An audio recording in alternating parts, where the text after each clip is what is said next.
Hi everybody, in today's video we are going to talk about lifestyle and diet, and just a huge warning at the beginning, this is not a crash diet, this is lifestyle through intention.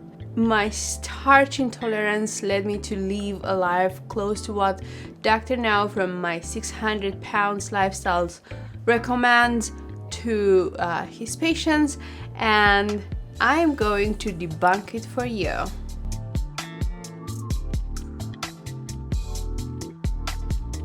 In 2022, I hit my rock bottom. I've been overweight and obese almost my entire life.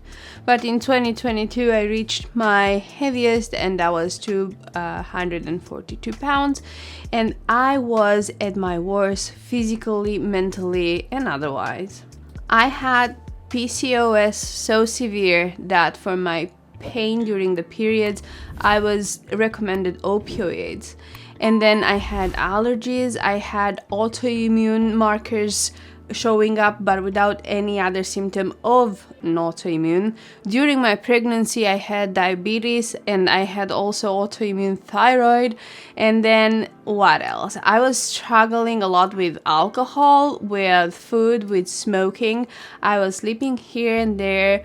I had issues with the fact that my ADHD was not diagnosed, and I was on burnout all the time. I had panic attacks, and I think the list can continue, like high cholesterol, increased liver, and the risk of getting diabetes in 2026. When I was pregnant, because of the gestational diabetes, I was told that statistically, if I'm not taking care of myself and I'm not losing weight, building muscle, I am going to have diabetes by the time I will be 35. And I didn't know what diabetes meant, and I didn't want that. But it took me a few years to wake up, so I was 31 when I discovered that I have 4 years to fix it all, instead of allowing those 4 years to ruin my life forever. This video is not about diets. It's about lifestyle. It's about choosing with intent, choosing into healing your body,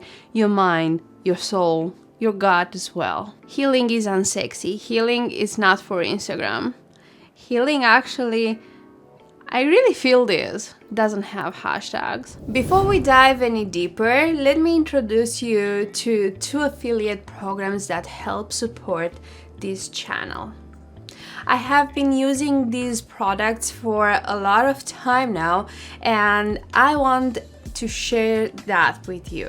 First one is Hostinger, and it's the platform where I hold my website. I created my own website by myself, and it's really simple and intuitive and drag and drop friendly. You don't need a custom design team. You don't need $500 invoices for one basic homepage. You can do whatever you want with it. I host on it my store, my blog, and my homepage as well. You can customize your own website and make it your own however you want it. You have the AI tools that come in handy, and all that for just $3.99 per month in the first year. If you're thinking to start your own website, click down on the link below in the description box and you will get 20% off, and I'll get a small fee as a thank you from the website. The second one is Amazon affiliate storefront, and I have gathered there things that helped me in my life and made my life easier, from books to kitchen tools, from beauty products to gear that help me in content creation, and many other more. There are things that I have used for over a year, for instance for the cosmetics, and I recommend them wholeheartedly. If you want to shop at Amazon through my links, Amazon is going to give me a thank you commission, and that will also help the content on this channel. And of course, with no extra cost for you. Thank you for being here, and thank you for supporting independent creators like me. And now let's dive in our subject.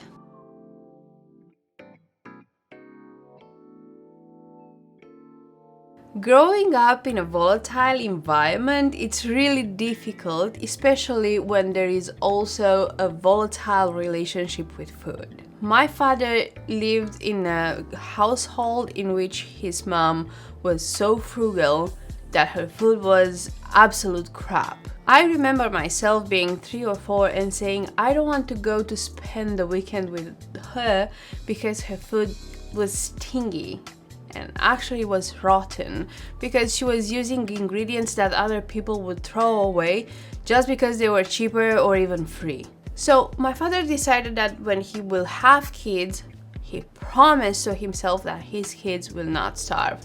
And so he did. Little did he know though that what he meant as a good intention turned to be a huge problem later on. Also, my father turned food just after getting married with my mom and moving in together, turned having a meal together into a sign of love.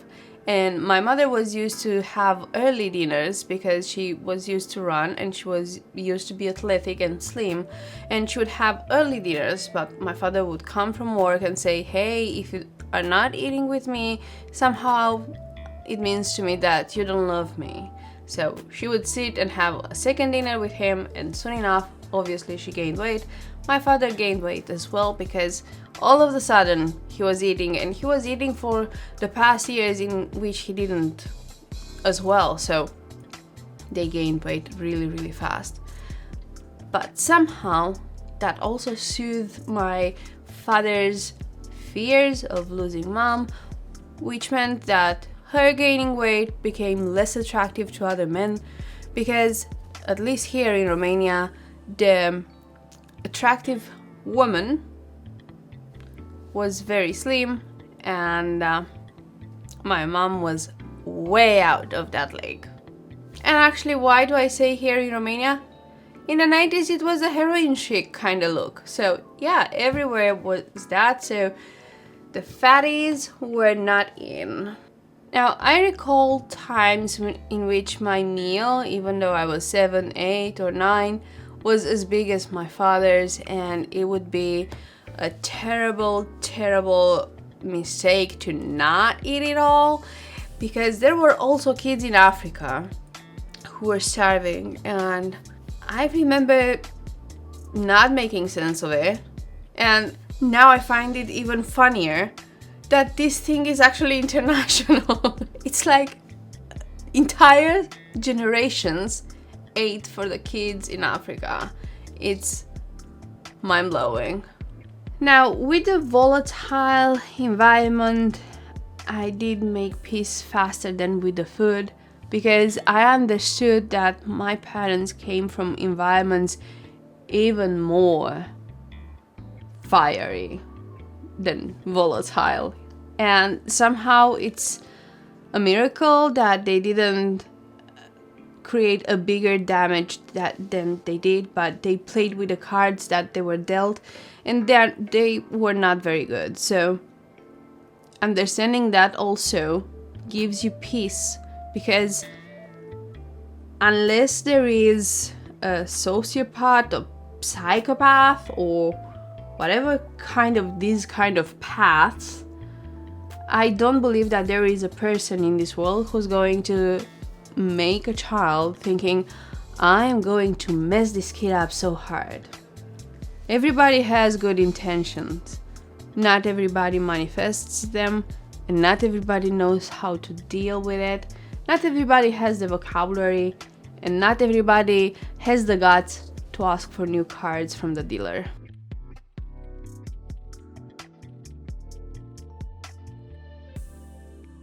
Out of the grandparents, only one of them was fit, and that was my mother's father. He was a construction worker, but also he had built in the factory, because back then you couldn't find these things so easy. He had weights built for himself, and he also had another piece of gear that would use at home whenever he felt like he was out of shape. whenever he felt like he would put on a pound or two, he would start working out, he would do push-ups, he would do presses, all sorts of body weight sport in the house. Now, his meals, I cannot talk on them because he was an active man working really hard with his body, lifting weights all day long on the construction place. So there you cannot go. But the other grandparents, they passed quite early. My father's parents died quite young, let's say, because my grandma was 57, and only a little bit after that my grandfather passed away too at 63. And then my grandma, who raised me and who also showed me the real downsides and somehow the downfall of diabetes at 76. And for her, it was a miracle to live for 30 years with diabetes like that, just because she had some muscle mass from when she was younger, and she worked in a factory where she was lifting up heavy parts of tractors. The only one who's alive today is my mother's father, who's actually been fighting cancer for 15 years now. He's 81 and still carrying buckets of water to wet the garden. So movement is really important. Building muscle is really important. If you don't want to become frail in your later years, today you're going to go and pick up some weight and work your body. Do you want to live up until 60, or do you want to see more happening in a less or even pain-free way? Do you want to see your grandkids go, or if you don't have kids, do you want to live your best life? Actually, do you want to live your best life? I chose that. I do. So no amount of cookies will make me feel better than knowing that I will not end up like my grandmother.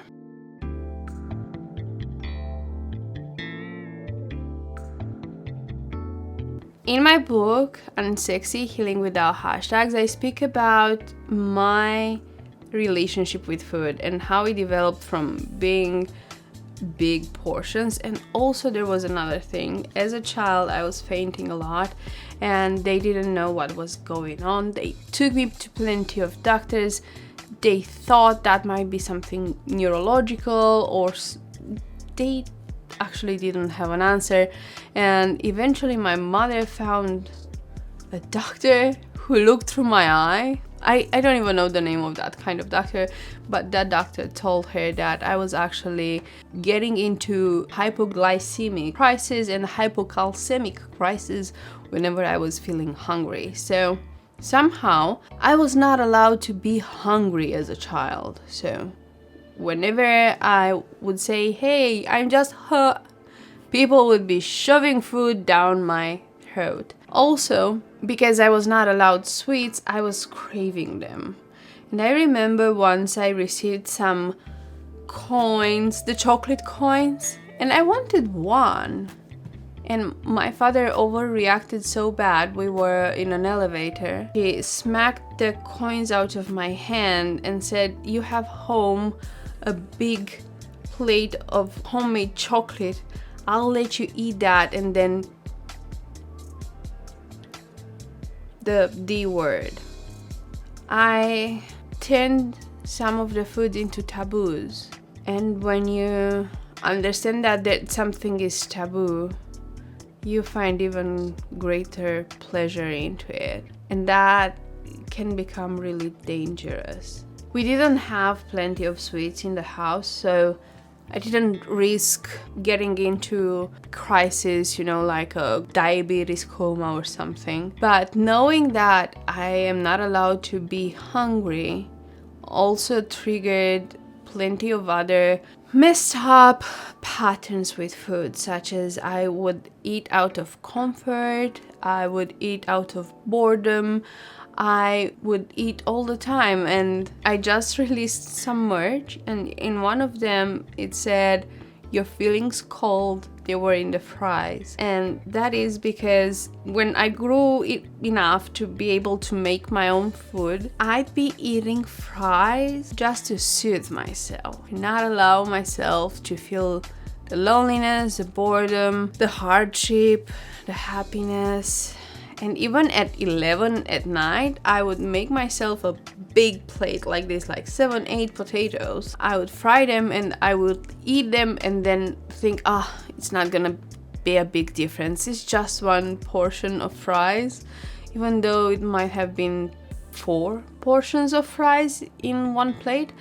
And also it was not once in a while, it was actually every single night. And also I remember in my early teenage years when I started to look at other people, how they look, and I became curious, and also I've been bullied a lot. I would be eating in front of the mirror. I would be crying, disgusted at the way I was looking, and I was still shoveling the food down my throat because I had to numb that feeling. And I'm assuming for a 12-year-old that is messed up for sure. When I was 17, I decided to go to acting school, and the actress who helped me prepare for my admission exams had me decide in between being fat or being skinny, because in between there were no roles. So in the fat area, I would be mommies and maids, and in the slim, skinny area, I'd be so many things. So I started losing weight, but being unsupervised and also not knowing how to do the things, not understanding nutrition at that point, I actually starved myself to the point that I became so anemic that I would bleed really, really easy through my nose, including in my sleep. And that's when my mom got scared and she intervened. And then I started to eat plenty of salads for volume and add some meat to them or some carb to them, but still not enough to actually feed my body. But it was, better than 2 crackers a day. In 2022, when I hit my rock bottom, after closing a business that I had and after realizing that 2 years went down the drain, I was sleep deprived. I was at that point eating 80% junk food, drinking a lot, as I said, smoking a lot. I was coping with all these things, but eventually I heard myself say, hey, this situation was really stressful, I need to drink something. And then I would catch myself in the thought and say, no, you don't need to drink anything. You need to sit down, feel it, and move on. So that's when I actually started to battle my own demons and addictions, but eventually all this got easier because I started to heal the things that were triggering, that needed comfort in that kind of numbing way. So eventually they just disappear by themselves. When I went to this dermatologist for a boil that was big as a palm around it, and that scared me. It really scared me. I paid a lot of money on the consultation because it was a private kind of doctor, and she was actually so bothered to be disturbed by a patient. Want to tell her to quit her job because she was not supposed to be there. I also had some signs of allergy, to which she said it's just a discoloration of the skin. But to the boil, she said just take an antibiotic for 7 days and change your shower gel into one that is for skin prone to acne. Done and done. But then I realized that when you have acne, you're not allowed to eat some stuff. You're not allowed to eat sweets or too much fat because it inflames and triggers what already is. And also I realized that whatever is on the skin, it's actually just the tip of the iceberg. Whatever is on the skin, it's even more inside the body. So that's when I started to look into finding solutions. First thing that I did was to try and sleep better, not deprive myself anymore of sleep. And that was a very important part, because once you start to sleep, you have more clarity, prone to make better decisions for food, and you are not going to go for the high carbs because you don't need the high energy to help you through the day. Also, because back then I was drinking 3 or 4 coffees, I was relying on the caffeine a lot.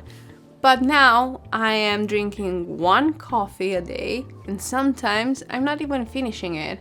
And it's always plain, just coffee and water, Americano, black coffee.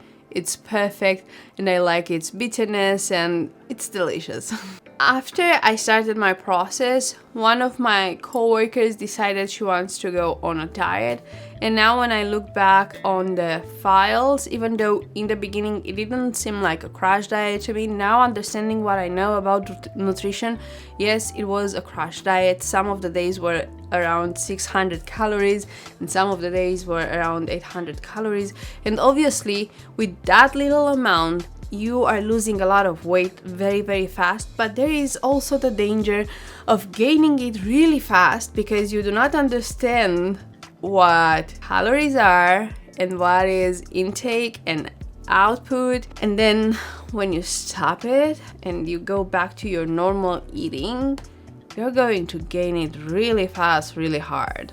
During this crash diet, I realized that I cannot tolerate the starch. Up until that point, I was eating potatoes 3, 4, 5 times a week, and I lived with gut pain. So I can explain it to like having 20 stones, 100 knives, and being kicked in the gut with every single step. Sometimes even when I was sitting like this, it was painful.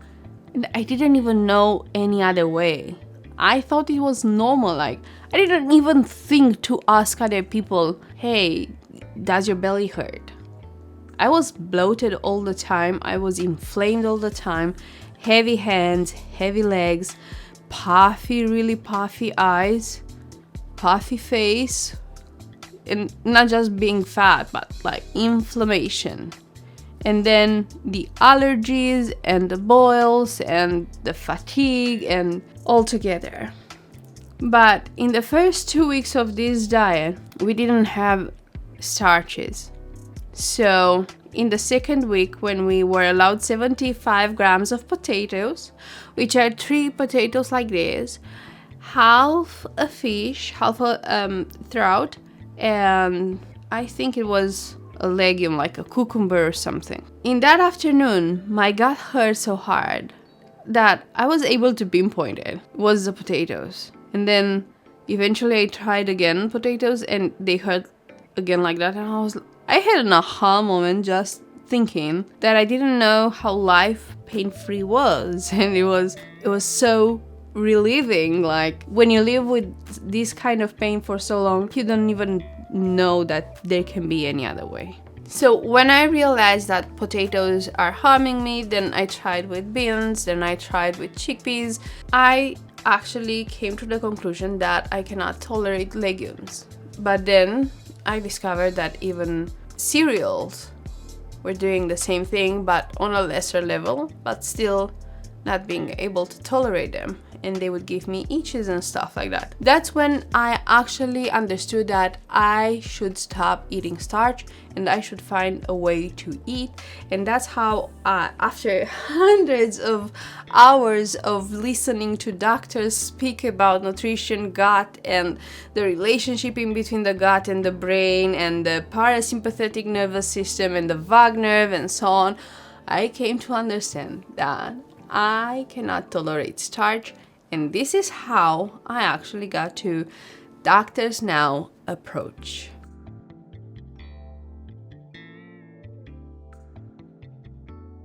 For a while, I did some sort of a lazy keto because I was eating meat and fat and I was eating vegetables too, but keeping in mind to be as low carb as possible. Also in this time, because to me it was like TLC was a big thing for me and I found it very entertaining, and I did find quite a lot of interest in my 600 pounds lifestyle, and that is because through it I wasn't only able to see eating patterns, but also I was able to recognize trauma and their patterns and understand why and how those people got to that point and why their addiction was so deep. But I would not watch this kind of show at my peak addiction.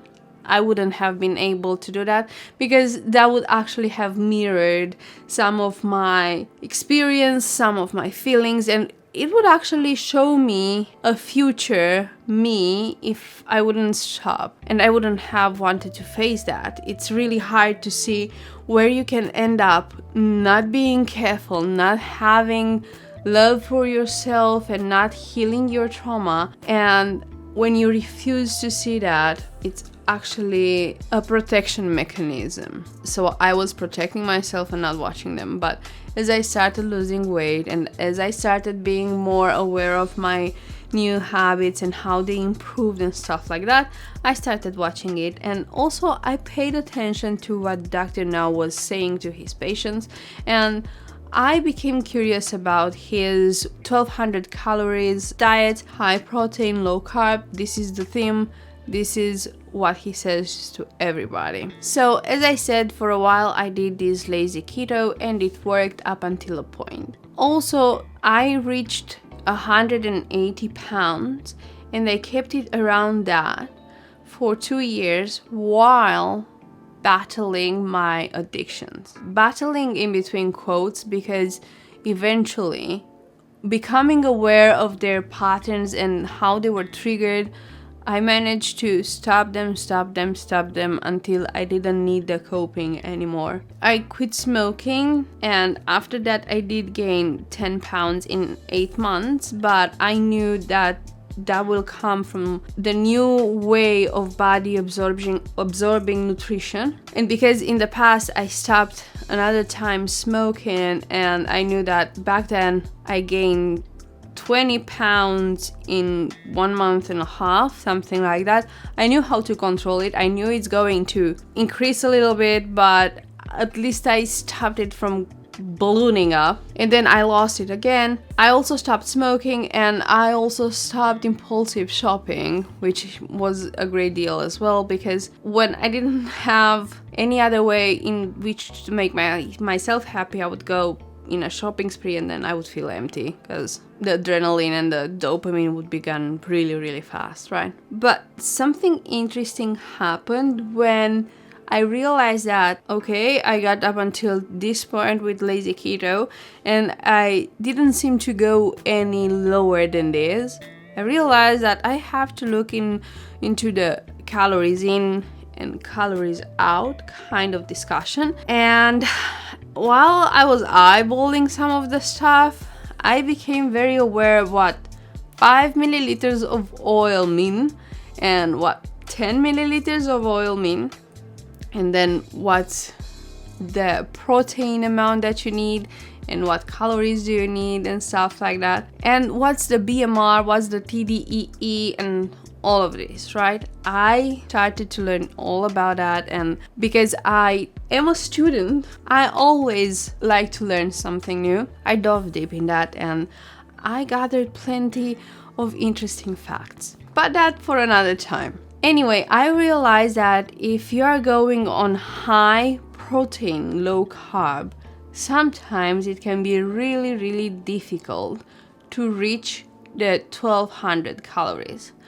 It's easier when you add fat, but if you go for like chicken breast and salads, well, if you add ranch, it's going to be quite a lot. But we are talking here about simple plain salads that have a little bit of olive oil and lemon juice, and that is it. Or grilled vegetables or stuff like this. Simple whole foods just like that. Not too many additives, not too many sauces. It's quite difficult to get to 1200 calories sometimes. And in my beginning of counting calories, I did struggle too. make myself eat over 1200 calories, because if you are in a too long of a period under 1200 calories, you can actually affect your thyroid and its functions. Now, I am assuming that for the 600 pounds, 500 pounds people, it's actually a way of saving their lives. So the thyroid functions might actually change from overworking to getting to work normally, because to that massive amount of body, the thyroid has to work over time. It cannot otherwise.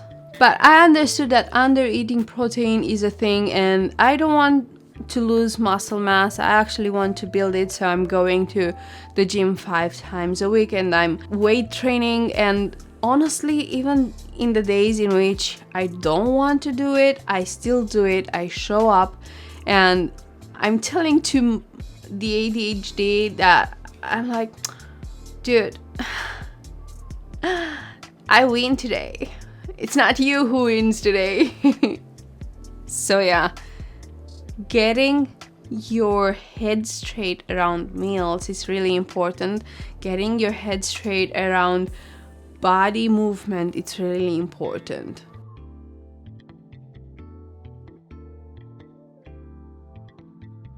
I've noticed that there are some mistakes that people can make when they are trying to fix their relationship with food. And one is to compare what they are eating with what other people are eating. Some people are going to eat one big meal. Other people will be eating 5 meals. Other people will be eating 2 meals a day. It's different from every single person. I personally eat 2 or 1 meal, 1 big meal in the days in which I go for 1 meal a day. But usually I skip breakfast just because I like to work out on an empty stomach. It feels better. I don't feel like my gut is going to come up in my mouth when I'm pushing harder and stuff like that. So I like it like that. I feel good like that. And also my doctor said that I could actually give my digestive system a break because it's been abused for so long. Now, if you compare what you're eating with other people but do not see the other side of their work, is going to be a huge downfall. And I will tell you an example. I was eating with a friend and she saw how much I was eating. But I had in the plate grilled chicken and salad. I'll admit, a big chunk of it. But the thing is, in that day, I barely ate, so I needed to fill up the calories and the protein intake. I didn't go overboard. I was actually under eating protein that day, and I was actually eating under the calories that I was supposed to eat in that day. But she saw just that big plate and she was like, I don't even know how you lost the weight eating that much. I'm just sniffing around McDonald's and gaining weight. And I used to say that too, but the problem is I was not sniffing around McDonald's. I was inhaling the food in McDonald's. Once you become more active, once you understand the small bits about nutrition, and once you understand that some people are more active when you don't see them. Some people don't eat sweets every single day. Some people don't overeat every single day. It can happen when you are around, when you meet. But for them, maybe that's a weekly event, not a daily event. I used to say, oh my God, I'm not eating that much. And now, looking back, I was eating around 6,000 calories on a day, and I was blaming my thyroid for getting weight, because why would I gain so much? I don't understand. I'm not eating that much. And yes, as quantities, as grams, I was not eating that much, but it was such dense caloric food that it was a huge lot. And if I would have ate that in the amount of 1,200 calories, or let's go for my BMR, 1,500 calories, I would have been starving, because that was not a lot of amount of food, but it was a lot of fat and a lot of carb in them. Another thing is, but the people inside the house don't eat what I eat. Yes, Some families can be supportive, some don't give a damn about your diet. But it is your responsibility for your body to take care of it, not for other people to soothe your needs. You are a grown-up now, right? You can make your own decisions. You can choose for your life. You can fix it for yourself. Now, if you are triggered by smells, get out of the house. Go for a walk. Come back after people ate. I think that's a good solution, even though it's going to make you sound and look silly to the other people. For the beginning, it's going to help you a lot, because otherwise you're going to give in, because smell is a very, very strong trigger. It can give you bodily reactions like headaches and stuff like that. So go out. If you feel, for instance, like eating something when you are not hungry, like, are you hungry, or what was the name of it? It was hedonistic hunger. Like when you eat something even though you're not hungry to soothe another itch, psychological or sentimental itch, that it's actually not supposed to be healed with food or filled with food. When it's a hedonistic hunger, go and drink some water, drink some tea, or wash your teeth. If you're hungry, yeah, go ahead and eat. Another thing is eating your feelings, the hedonistic hunger. If you're happy, enjoy the moment. If you're sad, leave the sadness. If you're upset, calm yourself down and let it go, but don't eat. If you are going to do something for yourself, for instance, you give yourself a goal. Might as well be losing weight or a job goal or whatever kind of goal, and you achieve it. Do not give yourself treats. I did find this in, I'm guessing it's the Skinny Talk or something like that. The idea of don't give yourself treats because you're not a dog. I know it's very controversial, but I find it really funny. And somehow, when you don't feel triggered by it, it's quite working. Also, it's really important to become mindful of what you're eating and how that food is affecting your body. For instance, I told you about the starch and what it does to me. There are starches that I can tolerate better, and for instance, I discovered that I can have a few potatoes baked if they were frozen before.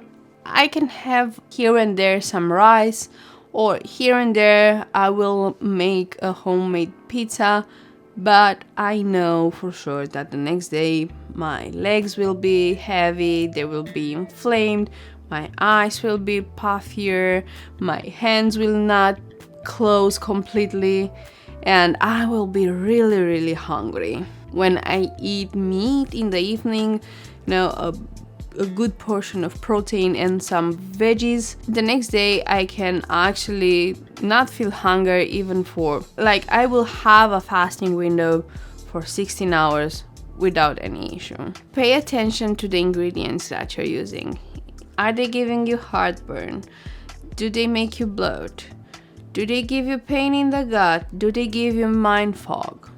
Do they make you feel sluggish after you eat? Because all of this isn't supposed to happen.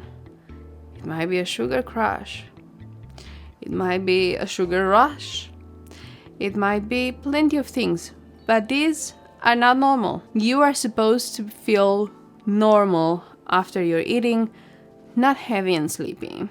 Another truth is that you cannot outwork a bad diet. When I started losing the weight, I would allow myself to go back to my old habits from time to time. And I would say, I'll have this McDonald's breakfast sausage sandwich, which is 800 calories.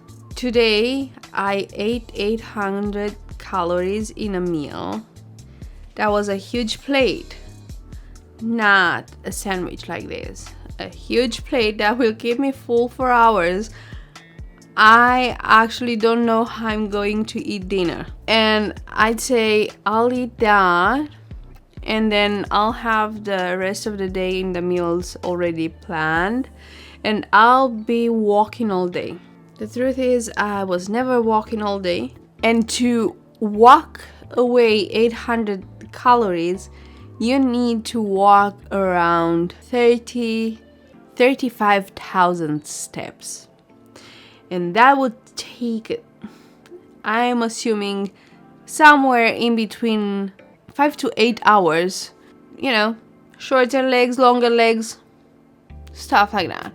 You cannot do that. If you want to lose weight, you are going to have to go on a calorie deficit. And you can say, but I have PCOS, it's harder. Yes, it's harder. Not impossible. I have PCOS and my pain was really, really difficult, and I was given opioids. I was given pills from when I was 17 for my PCOS. Yes, it's harder, but not impossible. I am working on it, I improved it, and I plan to go even further. So what if it's harder? Okay, it's harder. So what? Do I want to cry about it, or do I want to do something about it? Do I want to accept the fact that it's hard and work with it? Or do I want to not accept it and work against it? And also, speaking about PCOS and ADHD and thyroid, diabetes and stuff, actually a bad diet makes them even harder and makes them flare up even rougher.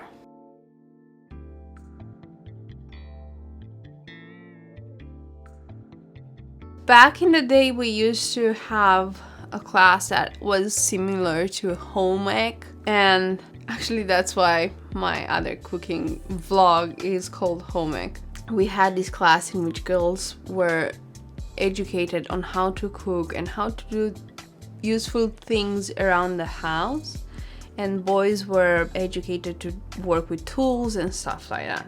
To learn how to cook, to learn how to keep your space tidy, to learn how to do basic things in life, it's actually survival skills. In this society in which if you want to go out, last night, one example, I have a friend and we used to work together in a pub. I've met her before working in the pub, and we used to go out for concerts, we used to go out for theater, and eventually we would go out to drink. Now, whenever we meet, we do something healthy. Yesterday, she invited me to a yoga class, which was really, really nice, and I was so goofy about it, because when the master of the class said, you will have to contract your anus in order to keep your energy inside the torso and lead it towards the heart, I giggled inside my head like a 5th grader, and I was like, dirty word. Either way, where I was going with it, yeah, after this class, we wanted to grab something to eat. The class was at dinner time, so we didn't really eat because we wanted to have space in our gut to move. So we were quite hungry but didn't know what we wanted. We went to a bakery, discovered it was all the type of frozen bakery and we didn't want it. Then we went to another shop that had pancakes, and we looked at the menu and she said to me, do we really need this? I was like, you know what? No, we don't. And actually, we learned something. We can actually live without needing those things. We can live without eating those things. And we can show ourselves that we can make good decisions without feeling like we are missing on something. And then we went to a store that had also food that was prepared, but healthier food, with the condition that when you start reading the label, you see the kind of oils they use. And I'm assuming that's where they cut costs, which makes sense from a business point of view. But because we are looking into healing our bodies and into putting good things in our bodies, we learn to read labels, and we learn to look for the things that are not good for our bodies. So, I mean, sunflower oil, safflower oil, and stuff like that, they're not good for your body. So we decided to not buy anything. And then she said, you know what, actually I can make all these things at home with healthier ingredients and with better stuff in them. But yes, the truth is, sometimes they are convenient. Now, if you know that you pay a price for that convenience and then you will balance it in the future, that's okay. But if you don't know and keep on doing it, and then you feel sicker and sicker and you don't know where it all started and how to stop it, that's when things get really difficult. And that is because plenty of the doctors have not been trained in nutrition. They had 1 or 2 classes during school and that was it, and they specialize in their own bit of medicine. And for some of them, it's really hard to understand that the digestion and the way we are eating actually leads to plenty of issues down the road. As I said before, another thing that you need to learn is to not need treats anymore. You don't have to reward yourself with food. You don't have to give yourself that kind of dopamine. Go out for a walk, reward yourself with that. It's going to give you dopamine and serotonin, and who knows, maybe we'll find something that is going to soothe your soul, because whenever you're out, you will see a beautiful sunset, a nice cute dog, a nice cute cat. There will be something that will bring joy to your heart. And also another thing is that all the things that they add into the food to give a better taste, a more intense taste, actually they disrupt your gut. So all those chemicals that they are using for the taste, you cannot use them at home, or at least regular people don't use them at home. And that's why food at home will never taste like the one that they serve you in the fast food chains or in restaurants. It's also, if you are tracking, it's also really hard, and you will see that it's really hard to track what you don't know, as quantities, as quality, and even with the fat, like you will not know how much fat was used for what you're eating. So even if they say it might be 300 calories, because they are allowed to be in a 20% error space, they will actually put the lower part, because that is actually what psychologically works. All these chemicals are working for the sweet spot. That thing that gives you the addiction for food, that thing that gives you the addiction for that taste, that thing that is going to mess up your taste buds also, and is going to mess up your brain into making good decisions related to food, because you will crave and chase that dragon, and the food at home doesn't taste like that, and it makes you feel like you need that ecstasy, that explosion of flavors on your mouth, when in reality you need nourishment, not flavors.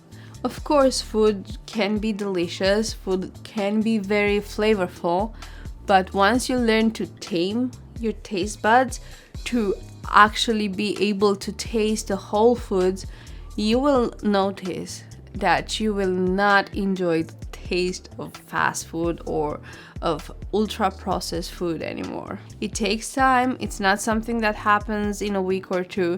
It's something that happens in months and sometimes in even years.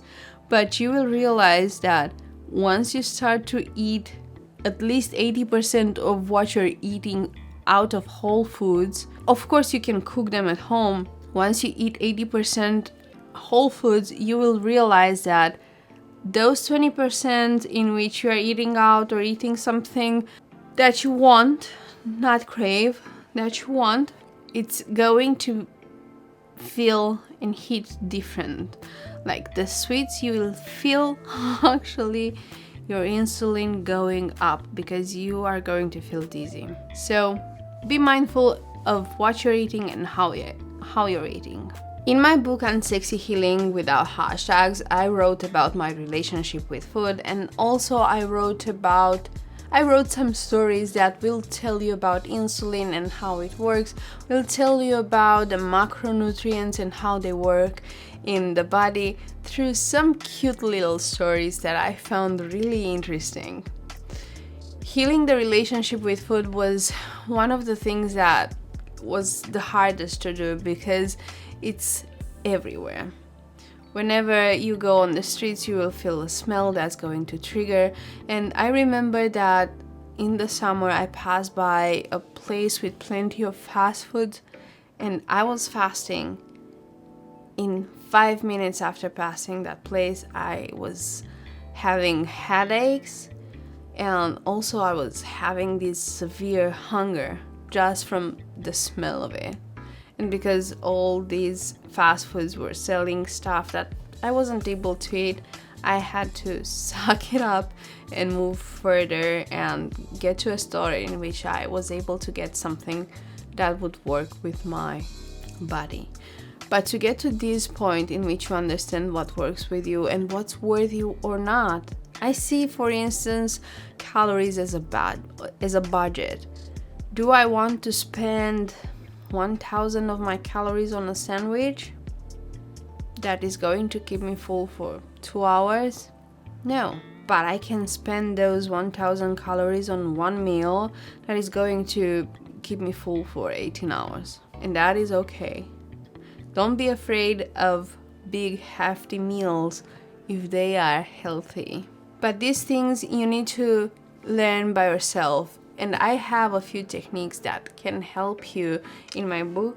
And if you are interested in healing your relationship with the food and getting to a lifestyle that is working for you, that is helping you lose the weight, that is helping you get to a fitter you, that it's getting you to be in a healthy life point. My book is available in Amazon and on my website, in my store, and of course the links are down in the description box below. Now, if you found this video helpful, I would love to hear your story. I want to know how you're dealing with your daily eating choices, because I know for sure they are helpful for other people too. Also, I would appreciate it very, very much if you'd give it a thumbs up and a subscribe, because it helps with the algorithm. In the meantime, I am sure that you are going to enjoy this video right here on the screen.